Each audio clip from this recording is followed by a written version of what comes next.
Recent டைம்ஸ்ல வந்து யாரோ ஒரு ஆளுக்கு வந்து நான் இத சொன்னேன். என் கூட நடிக்கிற கோ-ஆர்டிஸ்ட் யாரோ ஒருத்தவங்களுக்கு. ஆமா. ஒரு பொண்ணு ஒண்ணு பயங்கர அப்படியே உம்முனே உட்காந்துருந்துச்சு. "என்னம்மா ஏம்மா உம்முன்னு உட்காந்துருக்கிற?" அப்படின்னு நான் கேட்டேன். "இல்ல கொஞ்சம் இந்த மாரி ப்ராப்ளமா போயிட்டுருக்கு" அப்படின்னு சொல்லிட்டு ஏதோ சொல்லிட்டு இருந்துச்சு. நான் அப்படியே பார்த்தேன். "சரி அதுக்கு ஏன் உம்முன்னு உட்காந்துருக்க?" அப்படின்னேன். "பின்ன ப்ராப்ளம் இருக்குன்றவன் உம்முன்னு உட்காராம அப்புறம் என்ன பண்றது?" அப்படின்னுச்சு. Welcome in. Grab a seat. Turn it up. Correct தான் அது கேட்டது. You're now entering Converse. சரி. இப்ப நீ உம்முன்னு இருக்கிறதுனால இந்த ப்ராப்ளம் சால்வ் ஆயிடுமா? அப்படின்னு கேட்டேன். அப்படின்னுச்சு. அப்புறம் எதுக்கு உம்முன்னு இருக்க? அப்படின்னு மறுபடியும் முறைச்சு பார்த்துச்சு. இல்லம்மா, நான் விஷயம் சொல்றேன் நல்லா புரிஞ்சுக்கோ. நம்மளோட சின்ன வயசுல இருந்தே நமக்கு வந்து அதாவது நமக்கு விவரம் தெரிய ஆரம்பிக்கிறதுல இருந்தே நம்மளோட சொசைட்டி நம்மளோட சொசைட்டியும் சொல்றது பேரண்ட்ஸோட சேர்த்தே சொல்றேன். நம்மளோட சொசைட்டி நமக்கு தெரிஞ்சோ தெரியாமலோ நமக்கு ஒரு விஷயத்த புகுத்துது. அதுதான் ப்ரெஷர். சின்ன பிள்ளையில இருந்து ஆமா. ரைட்டா? படிப்புல ஆரம்பிச்சு படிப்புல படிக்க ஆரம்பிக்கும் போது இவனோட அதிகமா மார்க் எடுக்கணும், அவனோட அதிகமா மார்க் எடுக்கணும்னு சொல்லி பக்கத்து வீட்டு பொண்ணு, பக்கத்து வீட்டு பையன் இப்படி சொல்லி கம்பேரிசன்லயே நமக்கு ஒரு ப்ரெஷர் உண்டு பண்ணிடுறாங்க. அதுக்கப்புறம் ஒரு 10வது தாண்டதுக்கு அப்புறம் நல்ல ஸ்கூல்ல சேர்க்கணும், நல்ல காலேஜ்ல சேர்க்கணும் ஒரு ப்ரெஷர். அதுக்கப்புறம் சரி காலேஜ் முடிச்சு நம்ம ஜாலியா இருப்போம் அப்படின்னா நமக்கு இந்த ஜாலியா இருக்க மேட்டர் சொல்லுவாங்க. அப்பயுமே அந்த காலேஜ் முடிச்சா திரும்ப வேலை கிடைக்குமா கிடைக்காதுன்ற ஒரு ப்ரெஷர். வேலை கிடைச்சா வேலை கிடைக்க ஆரம்பிச்சதுக்கு அப்புறம் இப்போ இருக்கிற ஆண்களுக்கும் சரி பெண்களுக்கும் சரி இருக்கிற ப்ரெஷர் என்ன, இந்த வேலை அது 2 ப்ரெஷர் ஆயிடுது. வேலையை கரெக்டா முடிச்சு கொடுக்கணும் ஆபீஸ்ல ஒரு ப்ரெஷரு, குடும்பத்தை கரெக்டா பார்த்துக்கணும் குடும்பத்துக்குள்ள ஒரு pressure. End of the day life ஃபுல்லா நமக்கு ப்ரெஷர் ப்ரெஷர் ப்ரெஷர் மட்டும்தான். இதுல வேலை செய்யற இடத்துல எல்லா பிரச்சனையும் வந்து சேரும். எல்லா பிரச்சனைனா வேலை செய்ய முடிக்காம விட்டா ஒரு பிரச்சனை, எவனோ ஒருத்தன்ட்ட 4 வார்த்தை தெரியாம பேசி அவன் போய் பெரியவன்ட்ட பட்டியல்கிட்ட போட்டு கொடுத்துட்டானா அது ஒரு பிரச்சனை.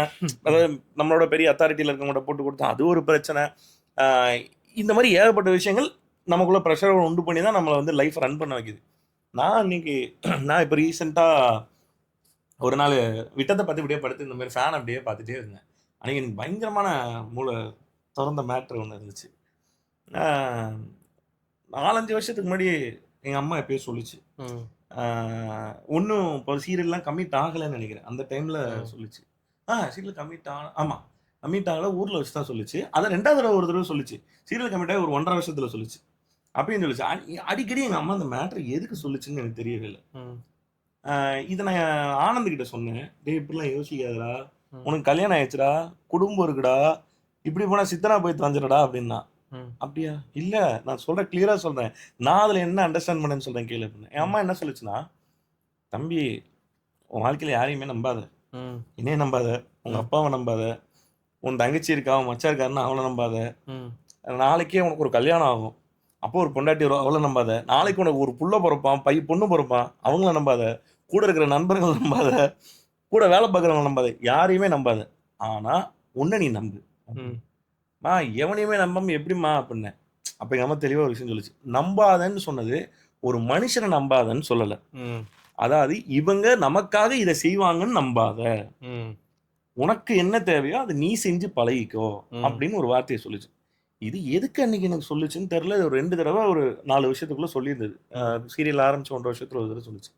நான் நீங்க யுத்தத்தை பத்தி சடனா நம்ம மைண்டுக்கு இது ஸ்பார்க் ஆகும்ல, எதுக்கு இப்போ இது நம்ம மைண்டுக்குள்ள வருது அப்படின்னு சொல்லிட்டு இப்படியே ஏஞ்சி உட்காந்து யோசிச்சிட்டே இருக்கேன். யோசிச்சுக்கிட்டே இருக்கும்போது தான் எனக்கு அப்படியே ரீவைன்ல போயிட்டு இருக்கு. கிட்டத்தட்ட ஒரு 6th ஸ்டாண்டர்ட்ல நினைக்கிறேன். ஃபர்ஸ்ட் ஸ்கூல்ல பிட் அடிச்சு மாட்டுவேன். எங்க அப்பாவை கூப்பிட்டு வந்து இது பண்ணாங்க. அந்த மேட்டர்ல இருந்து ஒன்னொன்னா நம்ம வாழ்க்கையில என்னென்ன தப்பு பண்ணிருக்கோம், எங்கெங்கெல்லாம் நம்ம ப்ரெஷரை அனுபவிச்சிருக்கோம், எங்கெங்கெல்லாம் நம்மளாம் ஜாலியா இருந்திருக்கிறோம் இப்படிங்கிற நம்ம மைண்டு வரும்ல, எங்கெல்லாம் நம்ம ப்ரெஷரா இதுல ஞாபகம் இருக்கிற விஷயங்கள் எல்லாமே மண்டக்குள்ள ஓடுது. ஓடி முடிச்சப்ப எனக்கு ஒன்னே ஒன்று தான் ஸ்ட்ரைக் ஆச்சு. நம்ம ப்ரெஷரா எடுத்த இந்த சுச்சுவேஷனா ப்ரெஷரா ஹேண்டில் பண்ணணும்னு நினைச்ச எல்லா இடத்துலையுமே நம்ம படபடப்பு தான் இருந்திருக்கோம். ஆனா ஜாலியா இருக்கிற எல்லா சுச்சுவேஷனுமே பயங்கர ஜாலியா இருந்திருக்கும். எதை பத்தி யோசிக்கல. ஸோ இந்த ப்ரெஷரா இருக்கிற சுச்சுவேஷன்ஸை மட்டும் இப்போ அடுத்து மைண்டு தோணுது. இந்த இடத்துல நான் இப்படி வந்து ஒரு சுச்சுவேஷனை ஹேண்டில் பண்றேன். அப்போ இது நான் ப்ரெஷரா எக்ஸாம்பிளுக்கு ஒரு மேட்டரே சொல்றேன். ஸ்கூல் படிக்கும்போது ஸ்லாம் புக் எழுதுவோம். ஆமா. அப்படி ஸ்லாம் புக் எழுதுறப்போ வந்து அதில் ஒரு கேள்வி இருக்கு, நீ எப்போ இரிட்டேட் ஆவ அப்படின்னு ஒரு கேள்வி. அதுக்கு நான் என்ன பண்ணிட்டேன், எப்போ இரிட்டேட் ஆவன்னு கேட்டாக்க இரிட்டேட் இல்ல எப்போ இரிட்டேட் ஆவன்னு கேள்வி இருந்ததுக்கு நான் என்ன பண்ணிட்டேன், வென் ஒரு என்னோட கிளாஸ் டீச்சர் பேரு, அவங்க பேரை போட்டு டீச்சர்ஸ் அப்படின்னு போட்டேன். இல்ல டீச்சர்ஸ் போட்டேன், டாக்ஸ்ன்னு போட்டேன்னு தெரியல, ஏதோ ஒன்று போட்டேன். ம். இந்த ஸ்லாம் புக்கு எப்படியோ வந்து டீச்சர்ஸுக்கு ஏதோ ஒரு டீச்சர் கைக்கு போய் யாருக்கோ எழுதி கொடுத்து அது யாரு கைக்கோ போய் பிரின்சிபல் வரைக்கும் போயிடுச்சு. போய் பெரிய பிரச்சனை, எங்க அப்பாவெல்லாம் வர சொல்லிட்டாங்க. நான் மட்டும் இல்ல, ஒரு 4-5 பேர் அதுல பிரச்சனையில மாட்டி அவங்களுமே அந்த டீச்சரை பத்தி எழுதியிருந்தாங்க. நான் அது மாட்டி எங்க அப்பாவெல்லாம் வர சொல்லிட்டாங்க. நான் அப்படியே எந்த ரியாக்ஷனும் இல்லை, ஃபிளாட்டா நின்னேன்.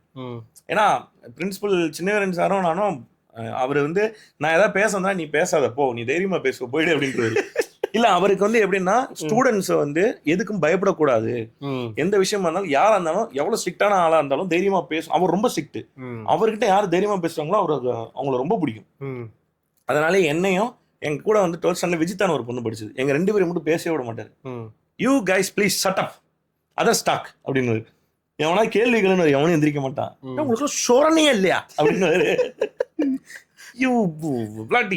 அப்படின்னு கத்திட்டு போயிருவாரு. அவர் பிரின்சிபலே எங்களுக்கு இங்கிலீஷ் டீச்சர். எனக்கு இன்னைக்கு ஓரளவுக்கு இங்கிலீஷ் தெரியுது அந்த மனுஷன் தான் காரணம். அவர் தான் என்னை தருமின்னு கூப்பிடுறாரு. என்னை தருமின்னு கூப்பிட்டவர் அவர் தான். 9th ஸ்டாண்டர்ட் இது டிராமா பார்த்துட்டு 9th இருந்து நான் காலேஜ் செகண்ட் இயர் படிக்கும்போது ஒரு தடவை பார்க்குறேன். அது வரைக்கும் அவர் என்ன தருமின்னு தான் கூப்பிட்டார். வாழ்க்கையில் மறக்க முடியாத டீச்சர் ஒருத்தர்.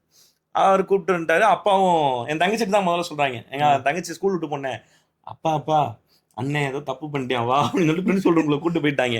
கூப்பிட்டு போனா நான் அப்படியே எனக்கு என்ன நடந்துச்சு ஏது நடந்துச்சுலாம் தெரியாது. நான் வந்து வெளியில நின்றுட்டு இருந்தேன். எங்க அப்பா அப்படியே முறைச்சிட்டு வீட்டுக்கு வா அப்படின்ட்டு போயிட்டாரு. சரின்ட்டு நான் அடுத்து ஈவினிங் கிளாஸ் இருந்தது. ஈவினிங் கிளாஸ் முடிச்சுட்டு வீட்டுக்கு போறேன். வீட்டுக்கு போனா எங்க அப்பா பயங்கரமா கத்திட்டு இருக்காரு. பா என்ன நடந்துச்சுன்னு தெரியாம பேசாங்கப்பா. நான் அப்புறம் முழுசா விவரமா சொல்றேன். எல்லாத்தையும் கேட்டுக்கிட்டே இருந்தாரு. கேட்டு இருந்துட்டு அப்ப எதுக்கடா என் பேர் எழுதுனேன் அப்படின்னாரு. சோ அந்த டீச்சர் பேருப்பா, அது உங்க பேர் இல்லப்பா. அது பேரா? எங்க அப்பா இப்படி இப்பதான் புரியுது, அப்பா பேரை வச்சுதான் எனக்கு கனெக்ட் ஆகுது. அப்பா வந்து அவர் பேரை வச்சு கனெக்ட் ஆகி காண்டாகி கத்திட்டு இருக்கிறாரு. இத்தனை வருஷமா உனக்கு நான் இவ்வளவு சொல்லி கொடுத்துருக்கிறேன், நீ எப்படி நீ இன்சல்ட் பண்ணிட்ட அப்படின்னு சொல்லி கத்திட்டு இருந்திருக்கிறாரு. நான் மேட்ரு ஃபுல்லாக விவரமா சொன்னோன்னே சால்வ் ஆயிடுச்சு. இந்த மேட்ரு எனக்கு அன்னைக்கு அந்த விட்டத்தை பார்த்துட்டு இருக்கும்போது ஸ்ட்ரைக் ஆகுது. எந்த மேட்டரும் யோசிக்கல, எத்தனையோ ப்ரெஷர் சுச்சுவேஷனை பார்த்துருக்கேன், இது எனக்கு ஸ்ட்ரைக் ஆகுது. ஸோ அன்னைக்கு மட்டும் எனக்கு இருந்த ஒரு ப்ரெஷர் சுச்சுவேஷனை நான் ரொம்ப கூலாக ஹேண்டில் பண்ணியிருக்கேன். மற்ற எல்லா இடத்துலையுமே எனக்கு எங்கெல்லாம் ப்ரெஷர் இருக்கோ அங்க எல்லா இடத்துலையுமே நான் ஒரு பதட்டத்திலையோ ஒரு பயத்திலையோ இப்படிதான் இருந்திருக்கேன். எதையுமே அதை எனக்கு ஃபேஸ் பண்ண தெரியல. ஒரு பயம், இது எதுவும் தப்பாயிடுமோ. ஏன்னா நம்ம வந்து நீங்க ஒரு கான்ஃபிடென்ட்டா ஒரு ஆட்டிடியூடா இருந்தீங்கன்னா அந்த ஆட்டிடியூட் எனக்கு அப்ப கிடையாது. நல்லவன் நினைச்சியா நல்லவன், கெட்டவன் நினைச்சா அந்த ஆட்டிடியூட் இல்ல. நான் வந்து உங்களுக்கு தெரியல, நான் நல்லா பேசுவேன். ஆனா எனக்கு தெரியும் நான் நல்லவனா கெட்டவனா இல்லைன்னு. எனக்கு கூட பழகிறவங்க எல்லாருக்கும் தெரியும். அந்த நம்மள வந்து எப்பவுமே ஒருத்தவங்களுக்கு பிடிச்சிருக்கணும், பிடிக்காம இருக்கக்கூடாதுன்னு நினைக்கிற ஆள் நான். ஸோ அது யாரா இருந்தாலும் சரி, ஆனா இருந்தாலும் பெண்ணா இருந்தாலும் மூத்தவங்களா இருந்தாலும் சின்னவங்களா இருந்தாலும் வயசுல குட்டி பிள்ளையா இருந்தாலும் வயசானவங்களா இருந்தாலும் நம்மளை வந்து அவங்களுக்கு பிடிச்சிருக்கணும். இதுதான் என்னோட மைண்ட் செட்ல இருந்தது. அது அப்படியே பழகிடுச்சு எனக்கு. எல்லாருமே சின்ன வயசுல வந்து கொஞ்சம் பேசி நல்ல பையன் சொல்லியே வளர்த்துட்டாங்க. அப்ப அந்த பேரை மெயின்டைன் பண்ணுன்றதுல அது ஒரு ப்ரெஷர். அந்த ப்ரெஷர் பயங்கரமான ப்ரெஷர். அது வந்து சொசைட்டிலையும் சரி போற எல்லா இடத்துலயுமே அது எனக்கு கொண்டு வந்துச்சு. எனக்கு அன்னைக்கு வந்து பயங்கரமா இது ஐ ஓப்பனிங் பாயிண்டா இருக்கு. ஆமால்ல, வாழ்க்கையில எல்லாருக்குமே எல்லா சுச்சுவேஷன்லயுமே பயங்கரமான ப்ரெஷர் இருக்கு. ஆனா அதை நம்ம ஃபேஸ் பண்றதுக்கான தைரியம் தான் இல்ல. அப்போ இந்த அமைதியான சுச்சுவேஷன்ல இந்த ஃபேன் ஓடிட்டு இருக்கும்போது அதை யோசிச்சுட்டு இருக்கும்போது எனக்கு ரொம்ப நேரமா ஒரு சவுண்ட் கேட்டுட்டு இருக்கு. என்னன்னு பார்த்தா 2 வாட்ச் வீட்டுக்குள்ள, பழைய வீட்டுல 2 வாட்ச். 2லயுமே வந்து ஒரு செகண்ட் இப்படி ஒரு செகண்ட் அப்படி ஓடும். அதாவது புரியுதா, டொக் டொக்கு தான் சவுண்டு. இது டொக்குன்னா அதுவும் டொக்குங்க. அடுத்து அந்த ஒரு மைனூட் கேப்ல 2 டிஃபரன்ஸ் இருக்கும். டொக்கு டொக்கு டொக்குன்னு கேக்குது. எனக்கு அந்த செகண்ட் ஓடிட்டு இருக்கும். நான் அப்படியே திரும்பி பாக்குறேன் வாட்சை. இப்படியே பார்த்துட்டு வாட்சை பார்த்துட்டு உட்காந்து எனக்கு அப்போ ஒரு பயங்கரமான ஒரு ஐ ஓப்பனிங் மூமெண்ட் இருந்தது. அது எனக்கு அந்த ஒரு நாள்ல எனக்கு அவ்வளவு லேர்னிங் ஆச்சு. நம்ம எவ்வளவு பிரச்சனையில உட்காந்துருக்கோம், தக்காளி இது மட்டும் ஓடிக்கிட்டு இருக்கு. ஆனா நம்ம ஏன் இதை பத்தி யோசிச்சுட்டு உட்காந்துருக்கணும் அப்படின்னு தோணுச்சு. அப்பதான் எனக்கு இது 2மே பிரேக் ஆச்சு. எந்த பிரச்சனை வந்தாலும் இது நிக்கிறது கிடையாது. இந்த நேரம்ன்றது ஓடிக்கிட்டு தான் இருக்கு. ஆனா நம்ம மட்டும் அந்த பிரச்சனையை பத்தி யோசிச்சு அதை ப்ரெஷர் ஆக்கி நம்மளுடைய சிந்தனையும் போக்கிறோம். நம்ம அடுத்து என்ன பண்றதுன்னு யோசிக்கிறதும் இல்ல, இதுல இருந்து எப்படி வெளில வர்றதுன்னு யோசிக்கிறது இல்ல. அந்த பிரச்சனையை பத்தி கவலைப்பட்டுக்கிட்டு, அந்த பிரச்சனையை பத்தி கஷ்டப்பட்டுக்கிட்டு, அந்த பிரச்சனையால வந்து நம்மளுடைய சுயத்தையும் இழந்துகிட்டு எல்லா இடத்துலயும் வளைஞ்சு கொடுக்கணும். இப்ப என்ன மாதிரி வளைஞ்ச ஓகேங்க ஒன்னும் பிரச்சனை, நான் தான் தப்பு பண்ணேன் அப்படின்னு போராட்கள் இருக்கிற இடத்துல நான் தான் தப்பு பண்ணேன் என்ன அப்படின்னு கேட்கறத விட சரி நான் தான் தப்பு பண்ணிட்டேன் விட்டுருங்க, புரியுதா, நான் தப்பே பண்ணலாம், தப்பு நான் தான் பண்ணேன்னு ஒத்துக்கிற ஆட்கள் நானு. அந்த மாதிரி போறப்போ எனக்கு என்னடா இது இவ்வளவு நம்ம வந்து காணாம போயிட்டோமே, நம்மளோட செல்ஃபை இழந்துட்டோம் அப்படிங்கிற ஒரு சுச்சுவேஷன் இருக்குல்ல, இவ்வளோ நடந்திருக்கு. ஆனா இது பாட்டு ஓடிக்கிட்டு இருக்கு பாரு. அப்போதான் எனக்கு மைண்டு புரிய ஆரம்பிச்சது. ஓகே, எதையுமே நம்ம ப்ரெஷரா எடுத்துக்கூடாது. எண்ட் ஆஃப் த டே என்ன நடக்குமோ அதுதான் நடக்கும். கரெக்டா? நம்ம வாழ்க்கையில இதுதான் நடக்கணும்னு எழுதியிருந்தா இதுதான் நடக்கும். நீங்க 13 வருஷத்துக்கு முன்னாடி என்னை பார்க்கணும்னு எழுதி இன்னைக்கு இந்த பேச்செல்லாம் கேட்கணும் எழுதியிருந்தா இது நீங்க நினைச்சாலும் மாத்த முடியாதுல்ல. அது உண்மை. முடியாது. நடந்துருச்சு. நம்ம யோசிப்போம்ல, இன்னைக்கு எல்லாருக்குமே இந்த உலகத்துல இருக்க முக்காவாசி பேருக்கு இந்த தாட் இருக்கும். சார், என்னோட வாழ்க்கையை திரும்ப அந்த நொடியில இருந்து திரும்ப வந்தா எப்படி இருக்கும்? இது இல்லாத மனுஷனே இருக்க மாட்டான். முக்காவாசி பேருக்கு இந்த தாட் இருக்கும். என்னோட வாழ்க்கையில இந்த நிமிஷத்துல இருந்து திரும்ப ரீவைண்ட் பண்ணிக்கணும், வாழ்க்கையை மாத்திக்கலாம் அப்படின்னு சொல்ற தாட் எல்லாருக்கும் ஏதோ ஒரு இடத்துல வரும். ஆனா நம்ம நினைச்சாலும் அதை மாத்த முடியாது. அதுதான் ஃபேக்ட். எனக்கு அப்பதான் தோணுச்சு, நம்ம எது நடந்தாலும் அது எவ்வளவு பெரிய பிரச்சனை இருந்தாலும் நம்ம தப்பே பண்ணியிருந்தாலும் நம்ம உண்மையில தப்பு பண்ணிட்டோம் அப்படின்ற ஒரு விஷயம் நம்ம உண்மையில எல்லார்கிட்டையும் கெட்டவன்னு ஒரு பேர் எடுக்க போறோம். லைஃப்ல இதுதானே இருக்கு. நம்ம ப்ரெஷரா இருக்கிறது 2 தான். ஒண்ணு நான் நல்லவன் நினைக்கிறது, ஒண்ணு நான் கெட்டவன் நினைக்கிறது. அது கட்டின மனைவியா இருக்கட்டும், பெத்த பிள்ளையா இருக்கட்டும், அப்பா அம்மாவா இருக்கட்டும், தெரிஞ்சவங்களா இருக்கட்டும், தெரியாதவங்களா இருக்கட்டும், இந்த 2 தான். ஒண்ணு நம்மளால செய்ய முடியுது, இல்ல செய்ய முடியல. இந்த செய்ய முடிஞ்சா நல்லவன், செய்ய முடியலன்றது கெட்டவன். இதுதான் விஷயம். கரெக்டா? இது என்ன நடந்தாலும் சரி, என் சத்துக்கு நான் என்ன பண்ணிருக்கின்றது எனக்கு தெரிஞ்சா போதும். நான் யாருக்குமே போய் ப்ரூஃப் பண்ண வச்சுல, அது பெத்தவங்களா இருந்தாலும் சரி.